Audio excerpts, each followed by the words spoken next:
Selanjutnya kita undang Bapak Ardi Suteja selaku Ketua dan Pendiri Indonesia Cyber Security Forum. Selamat.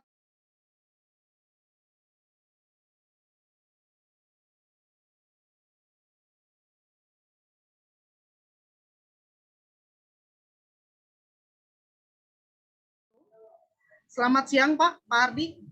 Untuk waktu dan tempatnya silakan Pak. Baik, Silakan. terima kasih.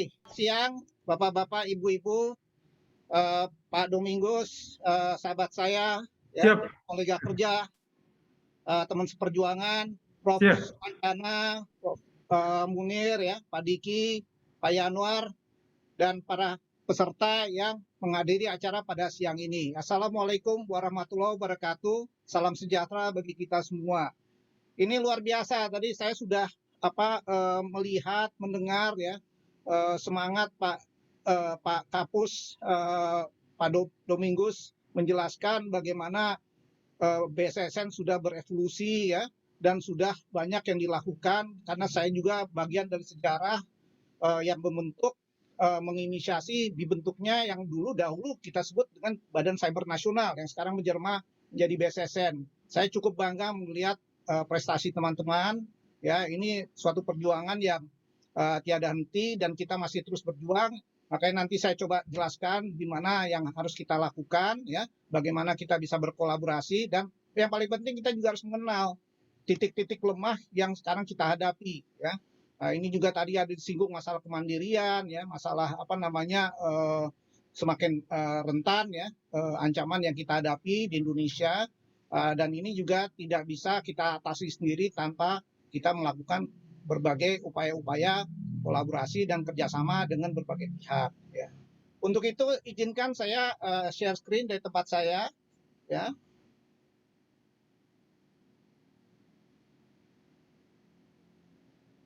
Bisa lihat share screen-nya? Jelas, bisa. Jelas, ya? Oke. Saya selalu mengatakan, ya, ini dibalik semua ancaman-ancaman yang kita hadapi bersama ini, kita tahu ancamannya, dan kita selalu tahu ancamannya setelah terjadi sesuatu, ya. Seringkali kita juga mendengar berita kebocoran data, ada breach dan macam-macam, itu terlalu dari mana? Dari media. Artinya apa? Sudah terjadi sesuatu yang sebelumnya kita tidak pernah memahami.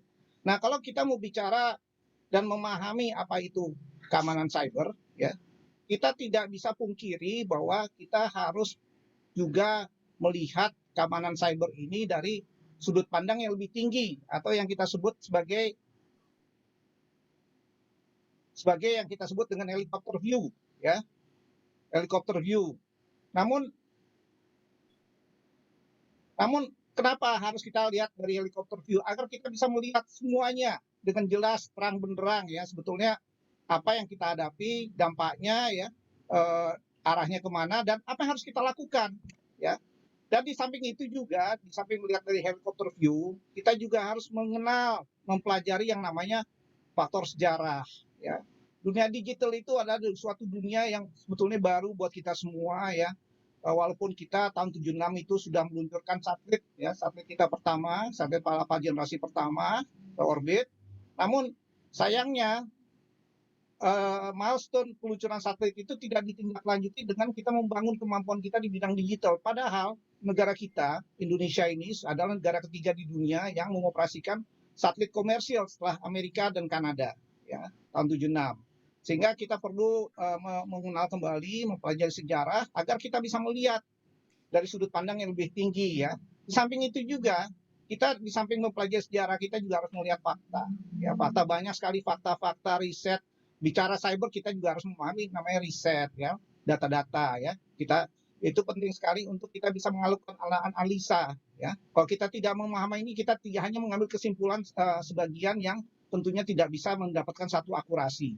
Hal lain yang juga kita harus pahami tentang Indonesia, tadi sudah disampaikan oleh Pak Domingus, kita adalah negara yang memiliki jumlah pengguna internet yang cukup lumayan besar, sudah hampir 200 juta, ya, saat ini, dan seterusnya.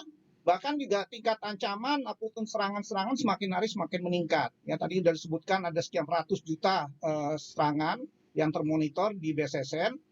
Namun juga fakta yang lain yang harus kita juga harus terima ya, dan memahami bahwa kita tetap masih belum cukup untuk bisa menanggulangi semua serangan yang kita hadapi. Ini adalah headline yang beberapa waktu yang lalu muncul di media ya. Ini adalah suatu hal yang saya teringat kembali kenapa 2013 kita duduk bareng sama beberapa teman ya, bicara dengan Bapak Presiden ya dan Pak Menko Polhukam waktu itu kita sudah harus benahin ini kondisi cyber kita di Indonesia. Pada saat itu 2013 ada satu simbolisasi ya serangan yang buat kita terus terang membuat kita juga sangat khawatir, yaitu presiden disadap ya. Jadi simbol negara yang paling tinggi itu presiden disadap. Nah, kembali terulang 2021 ini ada 10 lembaga, kementerian dan lembaga yang ternyata mengalami breach ya, breach. Nah, artinya apa? Pekerjaan kita masih panjang ya. Berikut.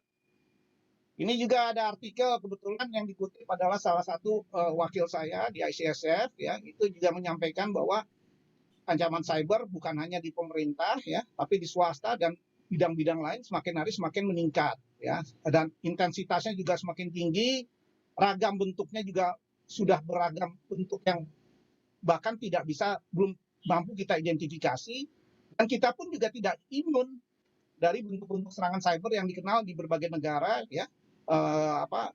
Ada juga yang sudah bisa kita identifikasi bentuknya, namun ada juga yang kita belum mengenal simptom-simptomnya, bentuk-bentuk ancamannya, sehingga kita masih juga harus mendalami apa yang disebut dengan Advanced Persistent Threat atau APT yang semakin hari semakin kompleks ya, semakin rumit, dan ini adalah juga tantangan buat kita untuk mempelajari.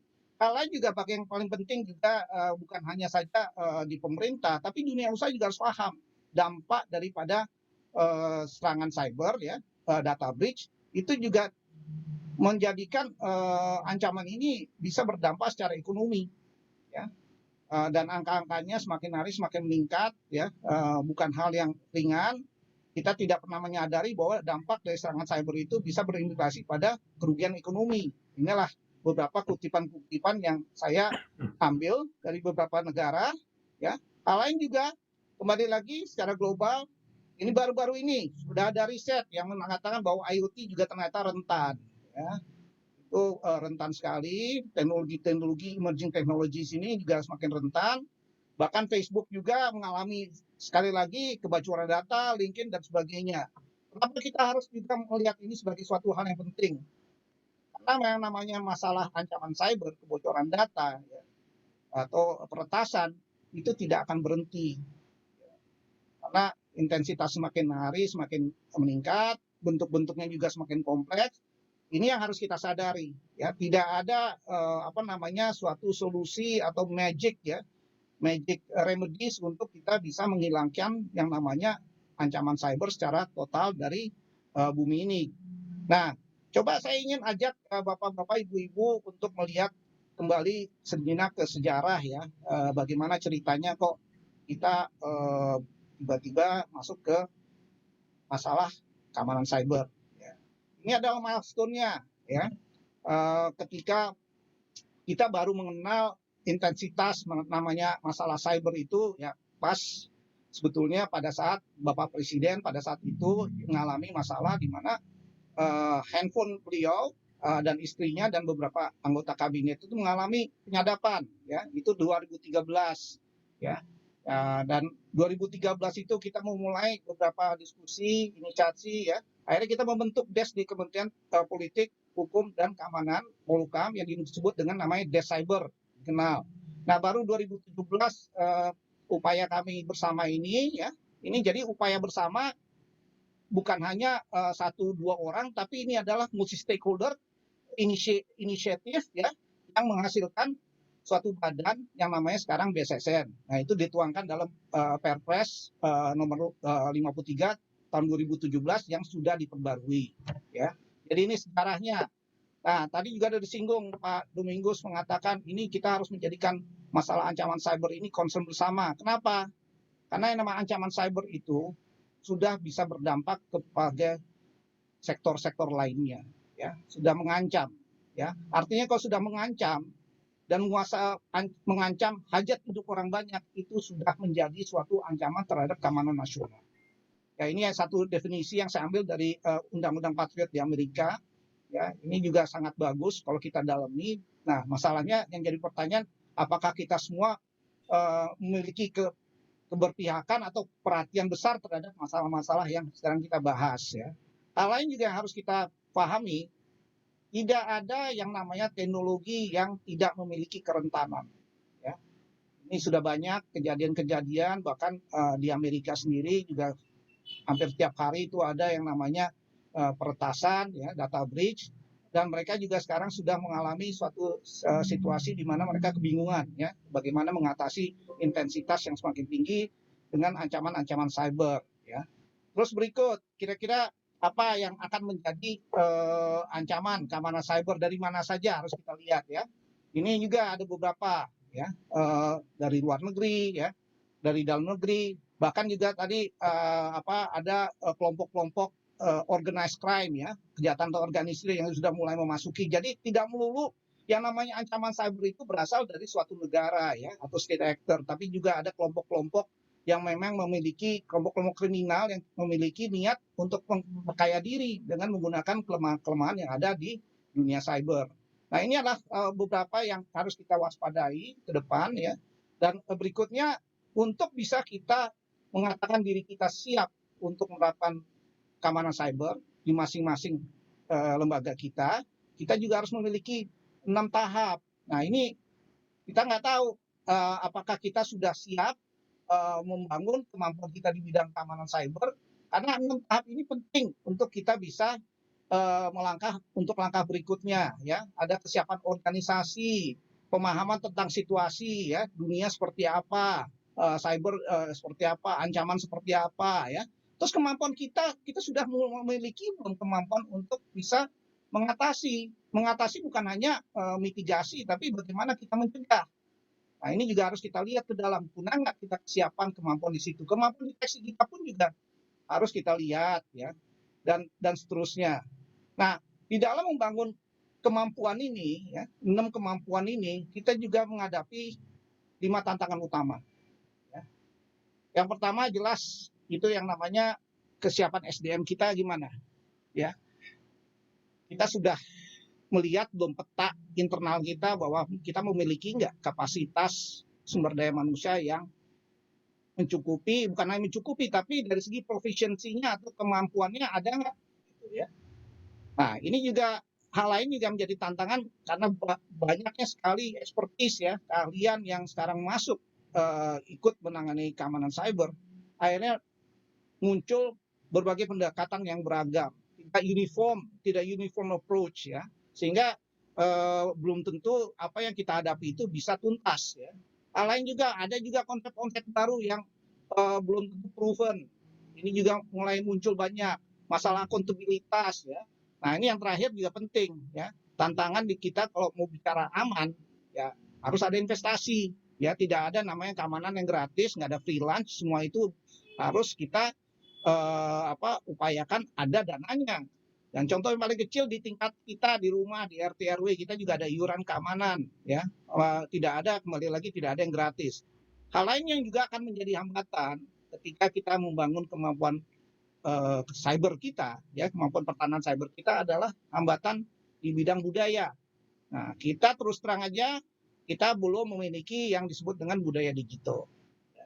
Ini juga harus kita pahami sebagai suatu hal yang bersifat sosiologis, ya.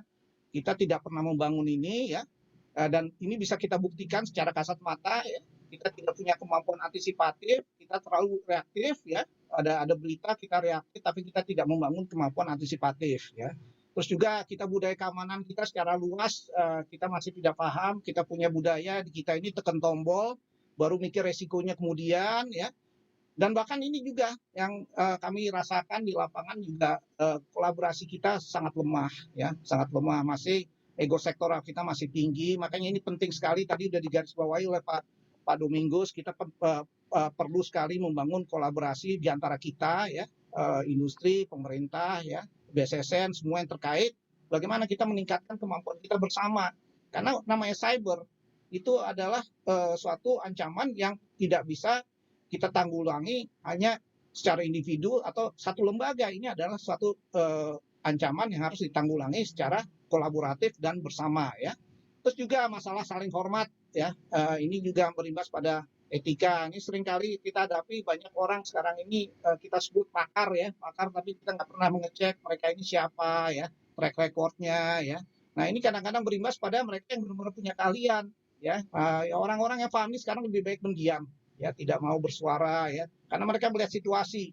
Itu pun juga banyak terjadi di dunia kami ya. Terus juga ini kalau kita bicara masalah cyber karena banyak literasi literatur ya, cetakan, buku pelajaran, buku mata kuliah itu ditulis dalam bahasa Inggris. Penguasaan bahasa asing itu menjadi penting. Ini termasuk yang kita sebut dengan budaya digital. Nah, sebetulnya apa sih sebenarnya dampaknya kalau kita mengalami serangan cyber? Mari kita lihat. Ya.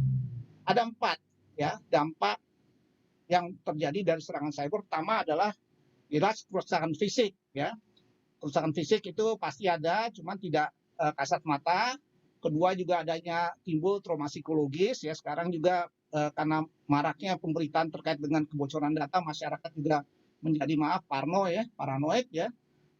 Terus juga kerugian ekonomi jelas, ya, ini sesuatu hal yang intangible, kita tidak tahu persis berapa, tapi jelas kerugian ekonomi bagi dunia usaha itu jelas akan terjadi. Dan yang paling penting kita harus sadari ya, ketika kita mengalami suatu serangan cyber, ya baik itu kebocoran data, peretasan, postur keamanan kita jelas terbuka. Ya, semua orang akhirnya tahu kita memiliki kelemahan. Dan ini berimbas pada nanti yang saya akan bahas terkait dengan masalah manajemen krisis. Ya. Nah, mari kita lihat juga pertumbuhan ekonomi. Ya. Terima kasih lagi ya Pak. Ya, siap. Nah, ini juga pertumbuhan teknologi juga semakin pesat ya. Hitungan sekarang bukan kalau kita teknologi bukan lagi kita menunggu bulan, tapi sekarang hitungannya sudah menit ya per 60 detik. Ini luar biasa. Jadi kita mendapatkan tantangan bagaimana kita mempelajari teknologi dalam hitungan detik, dalam hitungan menit. Ini dan jadi tantangan berubahnya cepat ya. Indonesia sendiri juga pengguna internet juga semakin berkembang, jumlahnya semakin meningkat, ya pengguna telepon seluler saja sudah mencapai 300-an juta, artinya satu orang itu bisa memiliki 2 atau 3 handphone, ya ini luar biasa dan menjadi daya tarik. Nah, hal lain juga pola distribusi pengguna internet juga tetap masih ada di 2 pulau di Indonesia, itu di Pulau Sumatera dan Pulau Jawa, ya. Namun yang harus kita juga memahami sekarang banyak sekali teknologi-teknologi baru ya, landscape-nya kita lihat di transformasi digital, macam-macam teknologi, istilahnya macam-macam. Tadi saya sudah tunjukkan tadi IoT ternyata rentan juga ya. Nah, kenapa bisa demikian? Karena semua teknologi yang ada itu adalah teknologi pihak ketiga yang kita tidak menguasai secara penuh. Ya. Dependensi kita terhadap teknologi pihak ketiga sangat tinggi. Ini yang harus kita rubah depan kalau memang kita ingin mendapatkan tingkat keamanan yang optimal. Ya. Terus juga landscape keamanan cyber. Keamanan cyber bukan hanya ngurusin hoax, ya, bukan hanya ngurusin peretasan data, kebocoran data, sangat luas. Ya, masing-masing bidang ini ada sertifikasi profesinya sendiri. Jadi perjalanan kita masih jauh, ya. Dan juga menjadi tantangan bagi teman-teman untuk bisa menguasai ini semua ya. Saya sendiri juga belum menguasai semuanya, mungkin dalam sepanjang umur hidup saya mungkin saya tidak akan mampu menguasai semuanya ya. Terus juga yang tadi disebut ada infrastruktur ya, infrastruktur vital negara nasional ya. Itu kalau di NIST itu ada 18, dikira itu ada 4 yang menjadi prioritas ya.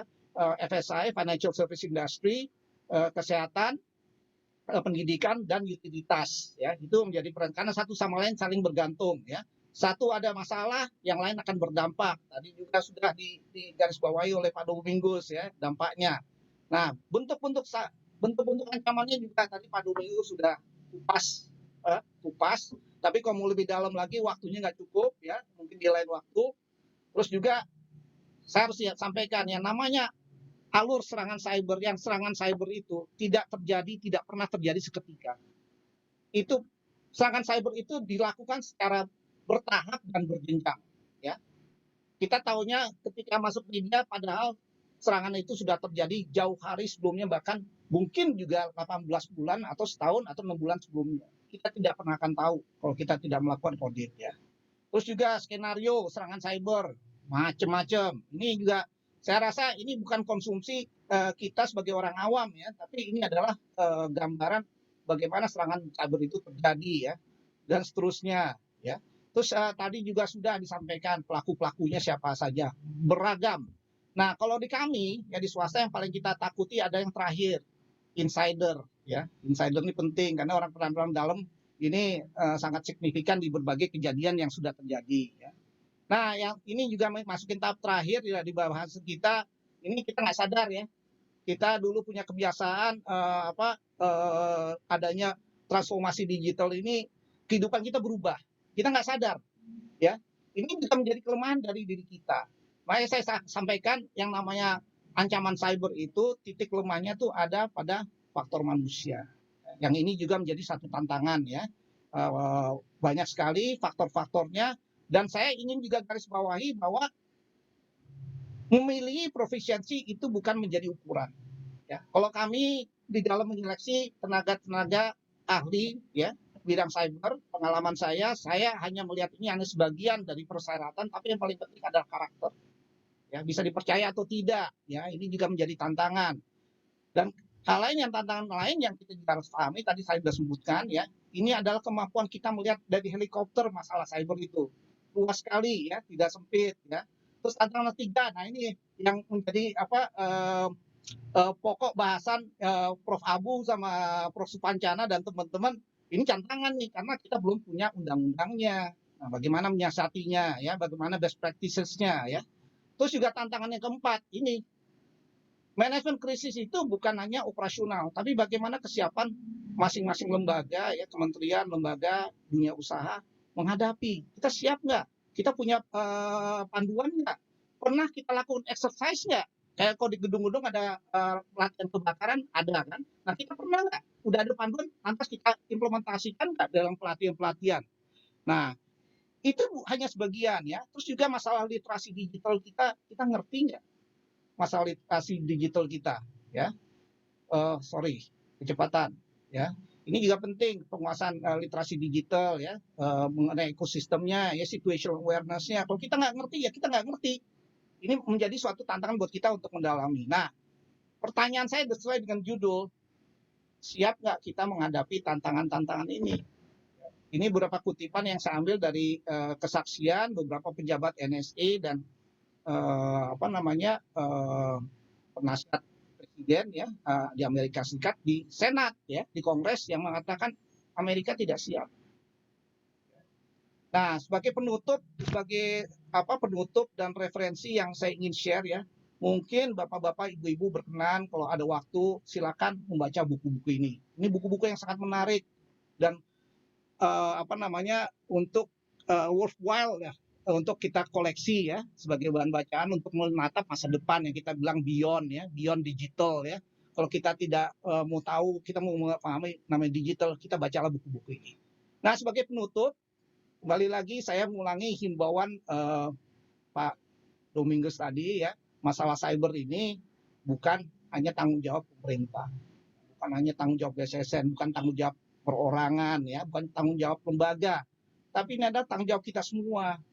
Nah, makanya melalui forum ini saya mengimbau bagaimana ya, mari kita duduk bareng ya, mencari solusi bersama ya, meningkatkan kemampuan kita, bertukar informasi dan pengalaman, sehingga kita bisa membangun postur keamanan cyber nasional kita yang lebih canggih ya, lebih memadai, sehingga ancaman-ancaman nantinya yang akan kita hadapi, kita bisa hadapi bersama. Untuk itu, terima kasih atas perhatian dan mudah-mudahan apa yang saya sampaikan bisa bermanfaat. Wassalamualaikum warahmatullahi wabarakatuh.